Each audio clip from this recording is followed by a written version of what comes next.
අයිබෝන් දරුවනේ මම චේතියස විශේෂයෙන්ම පහුගිය දවස් ටිකේ නිමාවටපත් වුණ අපොස සාමාන්‍ය පෙළ විභාගයේ. ඉතින් අපොස සාමාන්‍ය පෙළ විභාගයේ නිමාවටපත් වෙලා දින දෙකකින් තුනකින්ම දරුවෝ අහන්න ගත්තස 2027 පන්ති පටන් ගන්න එකවත්ද අපි තෝරගන්න ඕනේ විෂයන් මොනවද? අපි හොඳ ඉසඩ්ඩාගයක් තියෙන විෂයන් ටිකක් අපට තෝරලා දෙන්න. අපි මෙන්න මේ වගේ තැන් වලට යන්න ඉන්නේ මෙන්න මේ වගේ තැන් වලට යන්න ආස. ඒකින්ද මේ වගේ තැන් වලට යන්න පුළුවන් කොහොමද මේ විෂයන් තෝරගන්නේ? ඉතින් මෙන්න මේ දේවල් අහන්න ගත්තා. ඉතින් මම ඒ කාලේදී ඒගොල්ලන්ට දුන්න උත්තරේ තමයි ඔයාලා අපොස සාමාන්‍ය පෙළ විභාගයට ගොඩාක් මහන්සි වෙලා ලොකු පීඩනයක් රිලීස් කරලා ඉන්න වෙලාවක මම කිව්වේ පොඩ්ඩක් එළියට ගිහිල්ලා කෙටි කාලයක් සෙල්ලම් කරන්න ඊට පස්සේ දෙමව්පියොත් එක්ක ඉන්න ට්‍රිප් එකක් යන්න.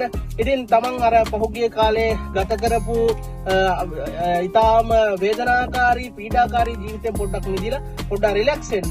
ඊට පස්සේ අපි මීට පන්ති පටන් ගන්න එක හරි සබ්ජෙක්ට් සිලෙක්ට් කරගන්න එක හරි කරමු කියන එක. ඉතින් මම හිතනවා දැන් දින කිහිපයක් ගත වෙලා සති කිහිපයක් ගත වෙලා. ඉතින් දරුවනේ දැන් ඔයාලට තියෙන ප්‍රශ්න විශේෂයෙන්ම ඔයාලගේ උසස් පෙළ කලාංශයේදී විශේෂයෙන්ම සැලකිලිමත් වෙන්න ඕනේ දේ තමයි ඔයාලා කොහොමද විෂයන් තෝරගන්නේ කියන එක. ඉතින් ගොඩාක් දෙනෙක් මේ විෂයන් තෝරාගatti තමන්ගේ ටර්නින් පොයින්ට් එකක් වෙනවා විෂයන් තෝරාගන්න එක. ඉතින් එතන වරද්දාගත්තොත් පුතේ ඔයාලගේ මුළු ජීවිතේම ලොකු ටර්නින් පොයින්ට් එකක් ඔය විෂයන් තෝරාගන්න එක. ඉතින් ඒ පිළිබඳව කතා කරන්න මොනවද කලාංශයේ හොඳ විෂයන් තියෙන හොඳ ඉසඩ් ස්කෝර් එකක් තියෙන මොනවද ඒක කරොත් උසස් පෙළ විභාගයට අමතරව ඔයාලට ප්‍රතිඵලදායක දේවල් මොනවද තියෙන්නේ. ඉතින් මේ සියල්ල කතා කරමු අපි පුතේ. පහලින් තියෙනවා අංකය WhatsApp අංකය. ඒකට මැසේජ් එකක් දාන්න 2027 A level කියලා අපි ඔයාලට රිප්ලයි එක එවනවා.